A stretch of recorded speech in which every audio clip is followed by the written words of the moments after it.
What's up, everybody? RevivalHouse.net doing I don't know, these are almost like mini commentaries. Doing another show, baby. A revival mini? Revival mini. No, we're basically focusing on all these anthology series lately. I kind of wanted to keep going forward with Tales from the Crypt, but Zach wants to do Twilight Zone to break up the monotony a little bit. The fucking Twilight Zone. I gotta say, this is one of my favorite shows of all time. Yeah, and we're actually going to be streaming this on Netflix. I didn't realize the series was on Netflix. All of it except season 4. Which is weird. And I'm surprised the show only ran for 5 seasons. Mm-hmm. It just feels like one of those shows that would have been on for fucking years. Yeah. But, so yeah, maybe I'm going to be tempted to binge watch it myself once we're done with this. But this is also the first episode you ever saw, right? This is the very first episode I ever saw. This is the one that started me on my journey of the Twilight Zone, baby. Okay, so we're doing Twilight Zone Season 2, Episode 22, called The Long Distance Call. And like I said, it's on Netflix. We're just going to roll into it. You ready? Let's do it, baby. 3, 2, 1, play. We gotta listen to this great fucking soundtrack.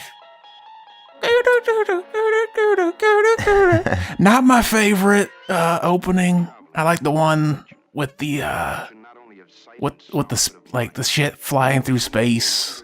Yeah, that's the one I've seen. You know, the only thing that we haven't done yet, I guess, is fucking Alfred Hitchcock Presents. Yeah, there's a couple things. One funny thing, this is one of 6 episodes during season 2 that they basically fucked up, but the idea was, we're going to save some money and we're going to shoot 6 episodes on VHS. So that's why this one looks like it's shot on VHS, because it was. Along with 5 other episodes. But the funny thing is that they ended up spending more money, because the idea was, oh yeah, we're going to save money because we won't have to buy all the film. We'll just shoot a couple on VHS. But it turns out shooting it on VHS ended up costing them more because there wasn't an efficient way to edit VHS back then. So they had to edit it all in the camera, which means like they do a take, and if they fucked up, they had to rewind the tape and record over the old one. Is there a difference in the actual quality that we're seeing because of the VHS? All the other episodes are shot on film, like 35 or whatever millimeter. This is shot on VHS. So it looks shittier is what you're saying? Yeah. Because they were trying to cheap out? Mm-hmm. Gotcha. That guy, that father, doesn't he look like the previous generation of Corey Matthews' dad? Yeah. He kind of looks like Corey Matthews' dad in the face. Alan Matthews. This kid right here was on like 3 other episodes of the Twilight Zone also. Yeah, they just probably used a lot of characters and actors over and over again, recycled them. And this is kind of funny because this plot, I don't think they do this today. I don't want to spoil what happens, but I'll bring it up as it happens. Is this part of the whole VHS thing that I'm witnessing right now? The way it kind of looks like a soap opera. Yeah. It looks like I'm watching it looks like Mama's Family or something. Mm-hmm. You know, the frame rate's kind of weird looking. Yeah. This VHS is like different frame rate than film. Okay, because it looks like we're watching like a stage play. Mm-hmm. Interesting. It looks like we're watching a black and white We Sing. This episode really creeped me out though. When I first saw it, I don't remember how old I was, but it plays on Sci-Fi Channel all the time. Yeah, they played it in syndication in the 90s and probably 2000s on Sci-Fi. It's where I saw it for the first time. But I think when I first watched Twilight Zone, it was probably around, 1991, 92, and I think it was just one of those things that they played late night on one of the, because we never had cable, so it was playing late night, after hours on like Fox or something, like Creature Feature shit. Mm-hmm. And they would play this stuff. Yeah. See, this is kind of creepy. She seems to know that she's gonna die soon, and she gives a little fucker this fake phone that she ends up talking to him through after she's dead. And the fucked up part, and the thing I was like, that probably wouldn't happen now, is she starts saying like, oh, you gotta kill yourself so we can be together. Oh, that's Shit like that. pretty morbid for an old show. Yeah. So, and I'm going to assume that it's not really the mother that's talking and giving these messages. Or is it? No, I mean, sometimes they had twist endings where it was kind of like that, but usually the supernatural shit was really happening on the show. Yeah. Gotcha. I got this whole series on Blu-ray, by the way. That's how much I love this show. But I know the supernatural element though, but what I'm saying is, you're saying the mom is calling and trying to get the son to kill himself, right? The grandma right there, yeah. Oh, the grandma does it. Yeah. To son. So what I'm saying though is it really the grandma who's on the other end of that phone, or is it some like entity? Okay. There shouldn't be anything on the other end of the phone. It's a toy. I know, but you know what I'm trying to say? Why are you making this so complicated? Yeah. Like, why can't it be a demon pretending to be the grandma on the other side of the phone? Like, why would anybody's real grandma be like, yeah, kill yourself, Jimmy? That's what's so great about it. It's like, kill yourself so we can be together. That's fucked up. You know, you've lived long enough. I'm looking in the trivia, and apparently this is the only episode. Wait, hold on. Let me pull it up again. Fucking left my screen. First noted episode of the Twilight Zone that Serling, this guy right here talking, did not write, direct, or produce, and thereby received only a created by credit. Serling either did not do anything remarkable on this episode or refused credit for something that he did do. So he's usually the writer of all these stories. This guy that breaks the fourth wall and just walks on set. Creator of the show and everything, yeah. And he went on to do another show called Night Gallery after this show ended.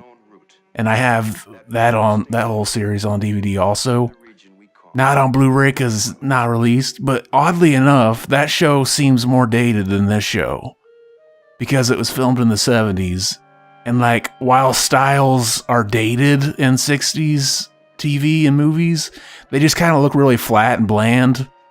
But then whenever you compare it to like the 70s, they had bell bottoms and all this shit that just sticks out like a sore thumb. You know what I mean?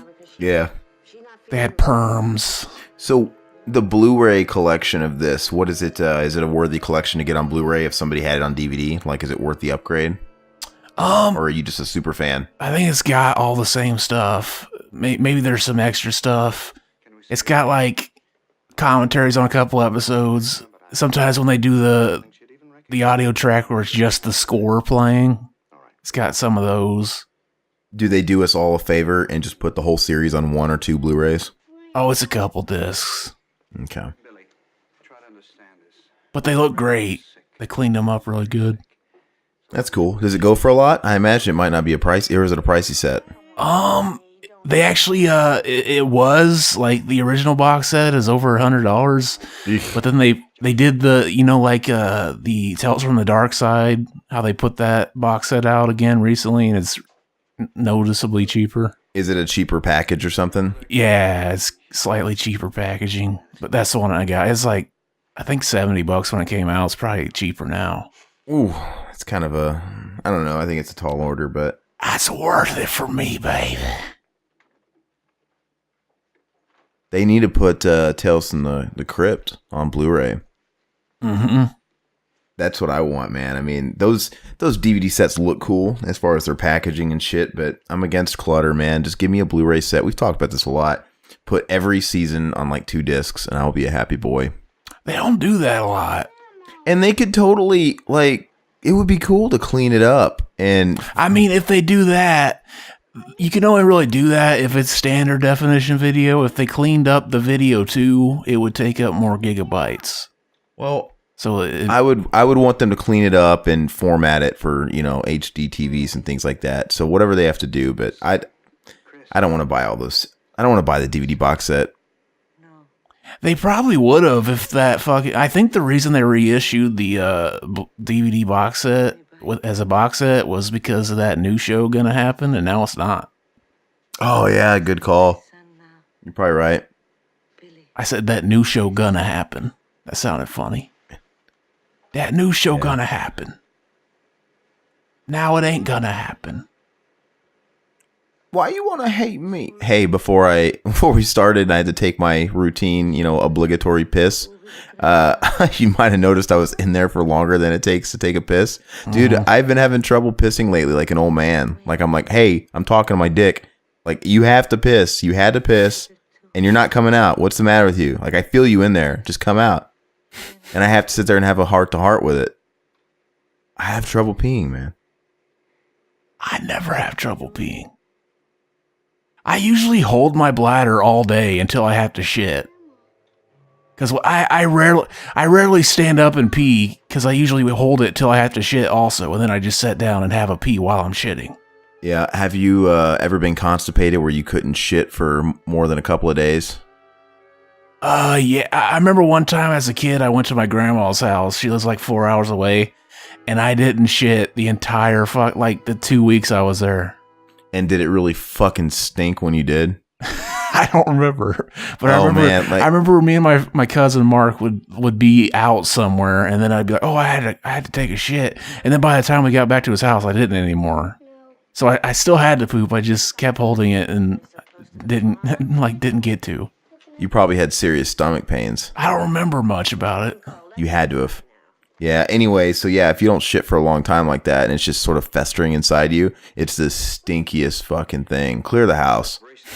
Just get it. Everybody needs to go out to the park. Take the dog on a walk or something. Zach's got to do his business. Mm-hmm. Chris. Unrelated too, you know what I found out today? What? I found out today that, the only reason that keeps me shopping at Best Buy is now no longer. So there's no reason to shop at Best Buy anymore because obviously they don't sell physical media. Media is going the way of the dodo. They sell very few movies. The only Blu-rays and stuff you can usually find are like the big new blockbusters, right? Mm-hmm. And it's like if it's older than a year or two, man, it's old news. CDs, they're stopping selling CDs and stuff like that. So if that's your thing, I saw they were selling vinyl limited at some stores. Vinyl, yeah. So they're getting rid of CDs completely. Like those are, they've already announced those are getting rid of, but they're gonna have a vinyl section still because vinyl came back, and it's like, is it really back though? I mean, it kind of came back in a small way. I don't know. It seems like people have decided that if they're gonna buy, if they're collectors, they're gonna buy vinyl because it gets more expensive the longer you have it. Whereas CDs are fucking, worthless as soon as you buy them. Maybe I should switch to vinyl because it's like I listen to all my stuff. Even if there's an album that comes out that I want to support it and I'll go out and buy the physical CD, I still listen to it on Spotify. Mm-hmm. So maybe I should. And they usually come with download codes now, so you don't even have to listen to the vinyl. Actually, if you just want to hear the code, like downloads. Yeah. So maybe that's the way to go. But the thing is though, I don't understand. It's like, society says, oh, we don't like clutter. We're in a digital movement, but we'll buy those big ass fucking records. I have no problem with clutter. I never stopped collecting things I like to collect, movies and shit.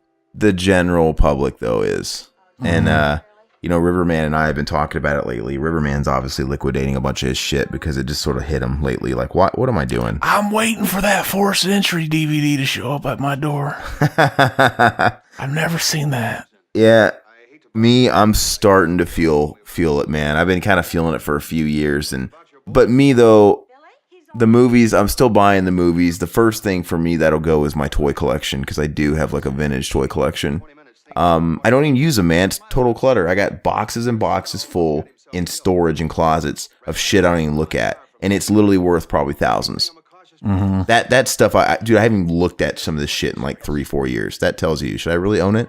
Mm-hmm. Get rid of it. At least I see my film collection, it's kind of on display and whatever. Mm-hmm. But no, anyway, about Best Buy, the only reason I still went there was, I really like their gamers unlocked, program. Mm-hmm. And they announced yesterday abruptly that it's no longer, as of immediately, it's ceased to exist. That's weird too, because you don't play video games that much. You're just now starting to kind of get into playing Metal Gear Solid. I go through phases like right now, and I'm in that phase right now. But then I'm the same way. Yeah, I don't like to do it. Well, you seem like you play all the time. I don't. See, like that's why I push it off, because I know if I bite the fucking forbidden fruit, it's gonna fucking, I gotta get it out of my system, and I'll be a gamer for a few months, right? Mm-hmm. And then it's just annoying. So because I'd rather not play games, I'd rather do other shit. But I'm enjoying it right now. I'm going through my little thing, playing Metal Gear Solid 5, and how far are you now? I think I'm on mission like 30, 31, something like that. Damn. Did you get to where like the one mission shows up, but it's just a harder version? Don't spoil anything. It's just a harder kind of difficulty of a mission you already did. Yeah, so I haven't gotten that far yet, but anyway, I'm enjoying it though, and I have to realize that when I do go through those phases, it is kind of refreshing, because it does actually kind of like inspire me, and it jogs my creativity and stuff, because it's fun. Playing a game like Metal Gear Solid's almost like watching a really long movie, right? Mm-hmm. I feel like that. I mean, sometimes. So it's just a matter of, okay, I got to be able to know when to stop. And I don't play like crazy. I told you when I'm playing, I might do a mission or two a day. That's not long. A couple chapters. But I didn't play all weekend. I was out doing other shit. So, you know. Fucking loser. What I've been doing. Who's gonna save the fucking base? I limit myself. Who's gonna vacuum up these fucking soldiers and recruit them into their fucking base, man? While I'm playing this game, this is what I've been doing. I've been setting aside, I tell myself I'm going to set aside 4:30 to 6 p.m. to play, but then I always go an hour over. So I end up playing 4:30 to 7. Mm-hmm. That's what I've been doing. And it's like, that's decent self-control, I guess. Metal Gear Solid 5 is actually free on Xbox right now. Oh, yeah? I might play it again. But yeah, man. So the Gamers Club Unlocked, it is great. Even though I don't play very many games, it still pays for itself so much, right? Because when I want to get a game, it's like 20% off new games. It's awesome. New games cost $48 instead of $60.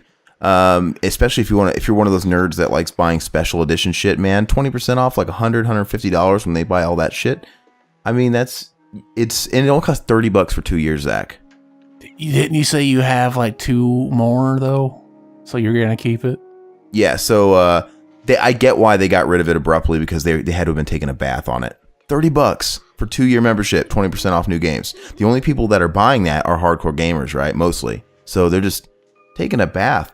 And last year I accidentally re-upped my membership when I thought it was expired, and it wasn't. I was thinking it was only good for 1 year. So, but it was actually good for 2. So I re-upped my last one at the 1 year mark, and I stacked it for 3 years at that point. So basically I'm grandfathered in until holiday season 2020, 2.5 years.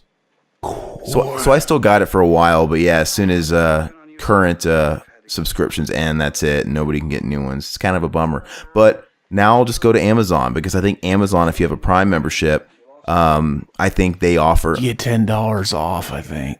I think when you pre-order, you get 20%, right? I know it's at least 10. So, regardless, Amazon's fucking gonna win again, man. They're just gonna take all my money. I haven't been buying shit from like Best Buy in a long time. 9 times out of 10 when I go there, they don't have what I want. Yeah, no, they don't have anything. I just go there for games, because you know they're gonna have whatever new games out. That's the only thing I'll go there for. So I'll never go there again. One time, remember that game Rocksmith where you played the real guitar? I went to fucking Walmart the day that came out, and they didn't have it. I was like, what the fuck is the point of this shit? Yeah. I never went there to get a new game again. Best Buy was like that for, I guess maybe some obscure movies, but like new release music was the worst. Oh, yeah. I'd go there. Like, I remember I went to go get, a couple years ago, the new... Look at that. This is back whenever they weren't allowed to show 2 parents sleeping in the same bed. So they got separate beds. Yeah, it's funny. That's like on the Lucy show. I love Lucy. Wonder why. Apparently Psycho, the original Psycho, was the first movie to show a toilet in the bathroom of a movie. Yeah, I heard that. Yeah, they didn't used to show that stuff. That's weird. See, this scene kind of creeped me out as a kid. She kind of takes the phone. Let me hear it. You don't hear what she hears, but she says she heard her breathing or something. It's creepy as a kid. Yeah. She's coming. Huh. You know what I'm kind of tempted to do, Zach? Speaking of Amazon taking over the world. What? I've never done it, but I'm kind of interested in playing with the stock market, right? Maybe buying a couple Amazon shares, because Amazon shares are like $1,100-$1,200 a piece a share. Mm-hmm. They're highly lucrative, and I feel like, if I have the money in savings, I don't think maybe I should just put it there. I don't think I'm going to lose it. For something like Amazon, it's not going to go down, right? I think if anything, it's just going to go up. I think it might be worth it, but hard telling, yeah. Something like Amazon, that's why it's worth so much. Those stocks are worth that much because they're pretty reliable, obviously. So not usually many people have the capital just to throw around willy-nilly on those expensive stocks. But like right now, I could, and it's kind of tempting just to see. And if it starts, it's not going to crash, right? If anything, it'll waver a little bit, which that's kind of worth seeing. I mean, Amazon's not going to fucking tank overnight. That's not happening. Mm-hmm. But some people get rich off playing the stock market, man. Fuck those people. Do it the old-fashioned way, you pussy. I do, man. That's how I got the money I do at work. I want to maximize it. It's no different than going to Vegas and gambling. I'm joking. I think playing the stock market. I built my millions by killing people and stealing their money. Oh yeah, sleeping with their widows, getting them to leave everything to you. People don't know it. Like if the cops heard me say that, I'd be going to jail right now because they've been looking for the killer. The past couple years. Maybe Adrian Mendoza's a cop. No, it's not like we asked the regular listeners what they do professionally. No, he works at the airport. I think he mentioned one time. I think, yeah. DFW, so. But who knows, man? There could be some. Maybe I'll meet him whenever I'm flying to Vegas. Do you think you would have a pit stop in Dallas? No. Yeah, that would be kind of. I mean, you could. But no, you would go. I think you'd go straight from O'Hare. Or no, you're going Indianapolis. Mm-hmm. Yeah, I don't know. It just depends. I always fly through Dallas. Whenever I don't know. Yeah, it seems like whenever I'm going to like New York or if I'm going home to Missouri, it always goes through Dallas. Mm-hmm. I hate that fucking airport. I've never been to one. Well, Dallas Fort Worth Airport is massive. It's so big. It's so big that you have to take like a shuttle train to each terminal. So it's just too far to walk. And it just takes a long time. And it's just like if your flight is running a little late for the connecting flight, it's the king of missing your connecting flight because your flight was late or what your first flight was late and because you can't get to your fucking gate on time. It sucks. So he's talking to his mom on the phone. He's pleading with his dead mom. Don't fucking get my son to kill himself, you bitch. So we never hear her talk? We never hear it, yeah.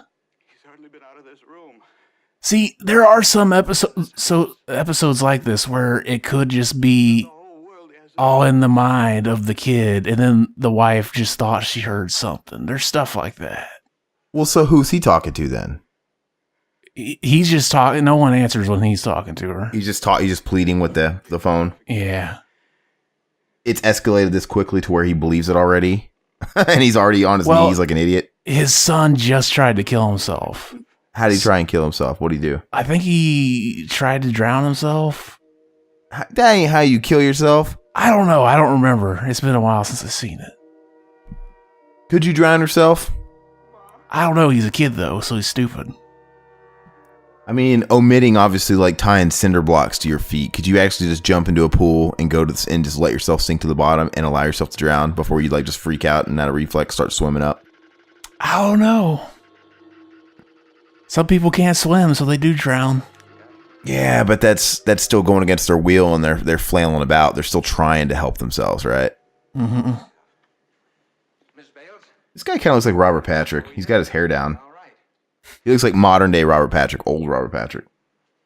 See, it could just be a coincidence that the son is okay after he pleaded with the phone.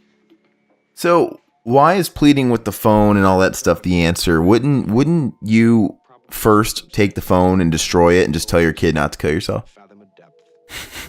Well, it's too late by then. He already tried. And that's the episode. That's the first one I saw. And it led me down the journey of the Twilight Zone. I said it right when he did. It was good, man. I've been watching, I told you guys on, I think we were just on the R-rated horror channel. Josh James, who's, on our show frequently. We did Troll 2. And I think I mentioned it on there, but I've been watching Beyond Belief, Fact or Fiction, rewatching that shit on Amazon Prime.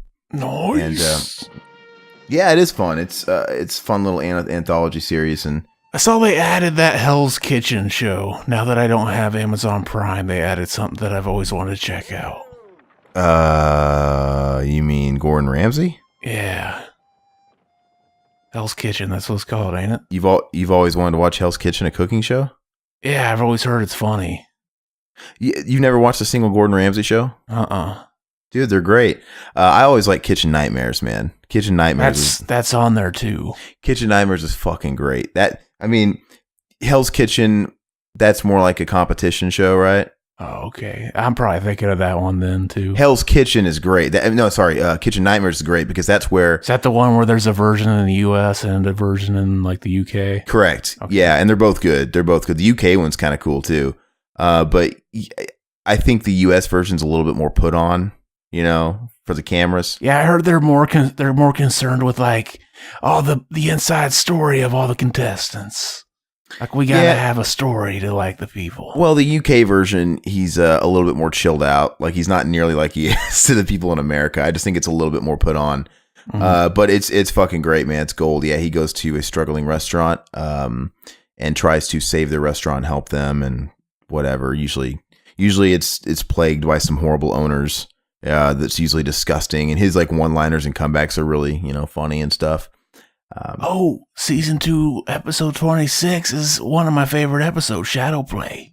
Okay, yeah, you mentioned that, so maybe we'll have to do that one next time. But that was pretty cool, man. I like it. I might binge this because this is kind of what I'm feeling lately. It's funny because before Beyond Belief, I was, watching on YouTube the Tales from the Crypt. I'm kind of all about these 30-minute long anthology shows right now just before I go to bed. Would you suck Jonathan Frakes' dick? Dude, he always gives you that creepy smile at the end when when he gives like a pun, a pun based on the story. He's like, is it real? Or maybe it's just, sorry, it's all fake. Or he says something like pun. Or are we pulling your chain? Yeah, are we pulling your chain? And he gives it like this weird creepy smile and his eyes twinkle. And it's like, do you want to suck my dick right now? But yeah, it's always really clever to whatever, everything it is. That's why I'm saying the show took a big leap after the first season, because the first season James Brolin hosted, and literally it's like it was only 6 episodes in the first season, I think, and it's like James Brolin showed up one day to film and they just recycled and rehashed all his little footage for every episode. Yeah. Nope, we made it up. It's like literally cut and pasted, and you really notice it when you're not watching it week after week and you're just binge watching it. Like, it's literally just the same fucking shit rehashed, and because he's wearing the same outfit in every episode. Yeah. Every episode, I think they just had like 1 or 2 days of filming, and that was it. And the set was all black. Jonathan Frakes comes on. Every episode is filmed there on the set. He's talking to you. It's not a fucking recording. He's referencing every little thing, making little puns for every little fucking segment, wearing different shit. And the set looks better too, Yeah. So, yeah, I'm enjoying it a lot more. And the budget just got increased, like you see a lot more. I'm not saying it's like Tales from the Crypt and you're seeing Brad Pitt and shit in it, but you're seeing a lot of character actors you see on other shit. Angus Scrimm. Yeah, I watched that one. So you're seeing a lot of character actors you've at least seen on other shit. Whereas the first season with James Brolin, it just looked like Unsolved Mysteries reenactments. They were kind of cheaper, and you didn't recognize any of these fucking actors.